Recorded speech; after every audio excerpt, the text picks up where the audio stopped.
الحمد لله رب العالمين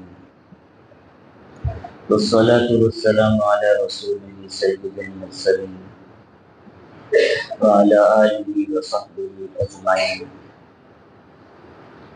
أما بعد فأعوذ بالله من الشيطان الرجيم بسم الله الرحمن الرحيم إن الله هو الرزاق ذو القوة المتين صدق الله العظيم اللهم صل على محمد وعلى آل محمد كما صليت على إبراهيم وعلى آل إبراهيم إنك حميد مجيد اللهم بارك على محمد وعلى آل محمد كما باركت على إبراهيم وعلى آل إبراهيم إنك حميد مجيد حاضرین کرام،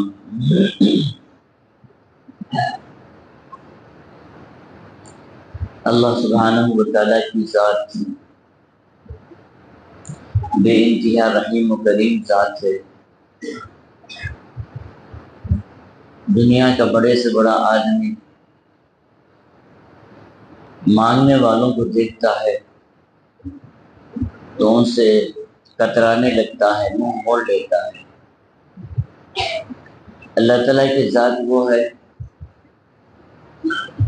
کہ مانگنے والوں کا انتظار فرماتے ہیں، اور جب مانگنے والے مانگنے لگتے ہیں تو اللہ تعالیٰ ان سے بہت خوش ہو جاتے ہیں، اور بندہ جتنا مانگتا ہے اللہ اس سے اتنے قریب ہو جاتے ہیں۔ صحابہ کرام رضوان اللہ علیہ اجمعین نے رسول اکرم صلی اللہ علیہ وسلم سے سوال کیا تھا کہ یا رسول اللہ، اللہ تعالیٰ کیا ہم سے دور ہیں کہ ہم اللہ کو پکار کر اللہ سے دعائیں مانگے، التجائیں کریں، اپنی ضروریات کو اللہ تعالیٰ کے دربار پیش کریں، یا اللہ ہم سے قریب ہیں کہ ہم سرگوشی کے انداز میں، جانا پوزی کے انداز میں آہستہ آہستہ اپنی ضرورتوں کو اللہ تعالیٰ کے دربار رکھیں۔ تو اس تعلق سے اللہ تعالیٰ نے دو باتوں کی وضاحت فرمائی۔ اپنی مخلوق اور اپنے انسانوں سے اللہ تعالیٰ اتنے خوش ہیں، فرمایا نحن اقرب الیہ من حبل الورید، میں تم سے بہت قریب ہوں، حتیٰ کہ تمہاری جو شہرگ ہے، یعنی تمہارے کان کے پاس جو رگ ہے، کہ اگر اس پہ کچھ زخم آ جائیں، چوٹ لگ جائے، وہ اگر بہنا شروع ہو جائے تو انسان کی جان ختم ہو جاتی ہے، شہرگ کہا جاتا ہے اس کو۔ وہ سب سے قریب انسان کے لیے ہے۔ اللہ تعالیٰ نے فرمایا جتنا تم سے قریب تمہاری شہرت ہے، اس سے بھی کہیں زیادہ میں ہوں، تمہاری ہر بات کو سنتا ہوں۔ اور پھر دوسری بات یہ فرمایا کہ اذا سألک عبادی عنی فإنی قریب اجیب دعوت الداعی اذا دعان۔ اے نبی علیہ السلام، میرے بندے آپ سے میرے متعلق سوال کرتے ہیں، آپ ان سے فرما دیجئے کہ میں بالکل قریب ہوں، تمہارے ہر سوال کا جواب دیتا ہوں، تمہاری ہر حاجت پر میں لبیک کہتا ہوں۔ جیسے ہی تم کوئی درخواست نامہ میرے دربار درج کرتے ہیں، کبھی رد نہیں ہوتا ہے، میں قبول کر لیتا ہوں، کبھی فوراً سے اس کو عطا کر دیتا ہوں، کبھی مصلحت دیکھ کر بعد میں دیتا ہوں۔ کبھی ایسے ہوتا ہے کہ کسی بندے کا میرے دربار دعا کرنا اتنا مجھے اچھا لگتا ہے کہ اگر میں اسی وقت اس کی حاجت کو پوری کر دوں تو بندہ پھر مجھ سے دور ہو جائے گا، لہذا میں اسے دینے میں دیر کرتا ہوں تاکہ وہ بندہ مجھ سے مانگتے رہے۔ تو اس آیت کے اندر بھی اللہ تعالیٰ نے فرمایا ان اللہ هو الرزاق ذو القوة المتین، اللہ تعالیٰ تمہارے لیے رزاق ہے، رزق دینے والے ہیں، اور ایسے رزق دینے والے ہیں کہ ساری کائنات کے اندر تمہیں ویسی مثال نہیں مل سکتی۔ ماں تمہارے لیے رزق کا انتظام کر سکتی ہے، باپ تمہارے لیے رزق کا انتظام کر سکتا ہے، مالک تمہارے لیے رزق کا انتظام کر سکتا ہے، لیکن ان ساروں کے رزق کا کیا انتظام ہے؟ میں جو تمہارے لیے رزق روزی کا انتظام کرتا ہوں وہ نرالا انداز ہے۔ آسمان کو تابع کر کے وہاں سے پانی برسانے لگتا ہوں، زمین کو تابع کر کے اس کو جذب کراتا ہوں، پھر وہاں دانے ڈالے جاتے ہیں اور وہاں سے درخت کو اگاتا ہوں، پھل پھول کا نظام کرتا ہوں۔ بعضے تمہارے لیے غذائیں وہ ہیں جو انسان کی محنت کے بعد وہ چیزیں وجود میں آتی ہیں، بعض چیزیں وہ ہیں جو بغیر محنت کے بھی وہ چیزیں وجود میں آ جاتی ہیں اور تمہارے لیے غذا کا انتظام ہو جاتا ہے۔ جیسے مچھلی کی مثال لے لیجیے، مچھلی کے لیے باقاعدہ کوئی نظام نہیں، پانی اگر کہیں ہو جائے وہاں ایک بھی مچھلی نہ ہو، چند دن اس پانی کو یوں ہی چھوڑ دیجیے، خود بخود اندر سے مچھلیاں پیدا ہونے لگتی ہیں۔ اور یہ مچھلیاں کس کے لیے ہیں؟ انسان کے لیے غذا بنتی ہے۔ ان اللہ هو الرزاق ذو القوۃ المتین۔ اور رزق و روزی اللہ تعالیٰ کیسے ہمیں پہنچاتے ہیں اس کا بھی عجیب انداز ہے۔ ہم یہاں سے وہاں تک دنیا بھر کی خبریں پڑھتے ہی رہتے ہیں۔ جب ترکی میں زلزلہ ہوا، وہاں 110 گھنٹے کے بعد ایک ملبے کے اندر سے ایک بچے کو نکالا گیا، 5 سالہ بچہ۔ اب 110 گھنٹے 5 دن ملبے کے اندر سے زندہ سلامت بچے کو نکالا گیا۔ جب اسے زندہ دیکھا گیا تو لوگوں کے لیے عجوبہ تھا۔ لوگوں نے پوچھا کہ تیرے لیے پانی کا کیا نظام رہا، کھانے کا کیا نظام رہا، تو کیسے زندہ رہا؟ تو اس معصوم ہونہار بچے نے عجیب انداز سے رپورٹ دی۔ اس نے کہا کہ مجھے پتا نہیں، جب مجھے بھوک لگتی تھی ایک سفید پوش انسان میرے سامنے آتا تھا، مجھے کھلا دیتا تھا۔ جب مجھے پیاس لگتی تھی میں ایک سفید پوش انسان کو دیکھتا تھا، وہ جو ہے آ کے مجھے پانی پلا دیتا تھا اور میں سیراب رہتا تھا اور مجھے بھوک کا احساس نہیں ہوا۔ 5 دن میں جو ہے رزق روزی۔ دنیا کے ہمارے سامنے جتنے بھی راستے ہیں، ہم سمجھتے ہیں کہ ہمیں فلاں جگہ سے رزق آئے گا، فلاں جگہ سے رزق آئے گا۔ جب یہ سارے راستے بند ہو جاتے ہیں تو پھر غیب کا راستہ کھل جاتا ہے۔ تو اس بچے نے بتایا، اڑتی پڑتی خبر نہیں، پیپروں سے بات آئی تھی 2-2.5 سال پہلے کی بات۔ اسی طریقے سے ایک عورت کو تقریباً 11 دن کے بعد ملبے سے اندر نکالا گیا، وہ بھی زندہ سلامت تھی۔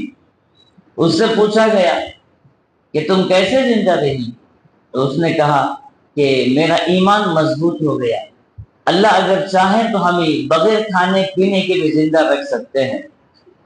مجھے بھوک کی شدت بھی ہوتی تھی، پیاس بھی لگتی تھی، پھر مجھے غیب سے کوئی چیز کھلا دی جاتی تھی، میری پیاس خود بخود بجھ جاتی تھی، میری بھوک خود بخود مٹ جاتی تھی، غیب سے کچھ کھلایا پلایا جاتا تھا۔